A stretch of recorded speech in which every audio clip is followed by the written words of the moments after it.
Thank you, sir. Now to the search for Kyron Horman, and only on KATU now. New insight into tension that may have been brewing in the home months before Kyron vanished. KATU's Anita Kasey obtained another email written by his stepmom, and this is about Terry Horman's son, but not Kyron. It's an email. It's a very short one. It was sent to our source about 2 months before Kyron vanished, and it's particularly interesting in light of other stories we've heard this week about why Terry's son James went to live with his father. Extraordinary cooperation from home. Throughout the 2.5-month search for Kyron Horman, he's the one family member we haven't heard a whole lot about. Kyron's older stepbrother, James Moulton. In March, James went to live in Roseburg, but the reason why depends on who you ask. It seems his mother told different people different things, which sources say has added to confusion. But KATU has one of those versions in Terry Horman's own words. In a brief email from April, recently forwarded to KATU, she writes, "I had my son go live with my parents so he would be happy.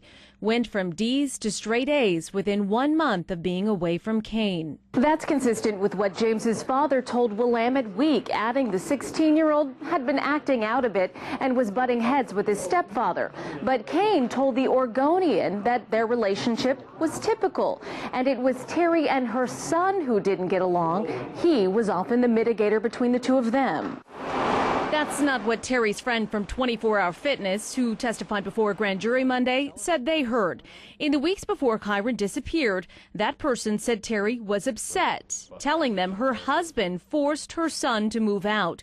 And it's statements like that former police detective C.W. Jensen says investigators will be interested in. People want to know what would be the motive for someone to do something to a child like this, and what we've seen in the past in cases like this where someone hurts a child, they're doing it to get back at their spouse.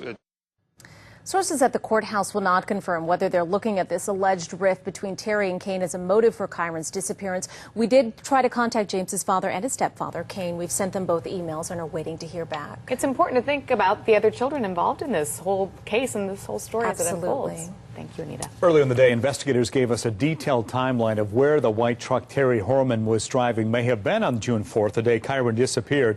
But KATU wants to know, why are they asking about that now, almost 10 weeks after Kyron vanished? Here's On Your Side investigator Anna Canzano.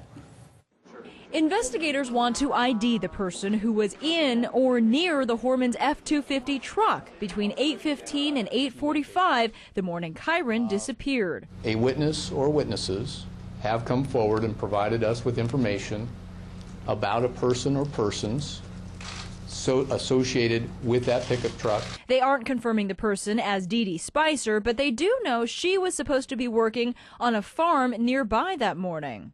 Investigators say they know at some point that morning the white truck was parked right there where our news vehicle is parked right now, directly in front of Skyline School along Skyline. At a different part of the morning, investigators say they also know the white truck was parked further up this gravel road about 60 feet away from the original location. Well, where does this gravel road go? We wanted to know. If you follow it around the corner of the school, you get to a path that is alongside the playground area of the school, and this path leads up to a side entrance of Skyline School.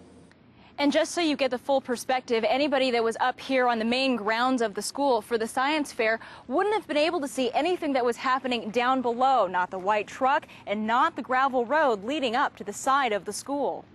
Investigators also want to identify the witness who parked their vehicle on the south side of the school parking lot during that half hour between 8:15 and 8:45. They want to talk with anyone who saw the Horman truck at the Fred Meyer on Embry Drive in Hillsboro around 9 and the one on Walker Road in Beaverton around 10.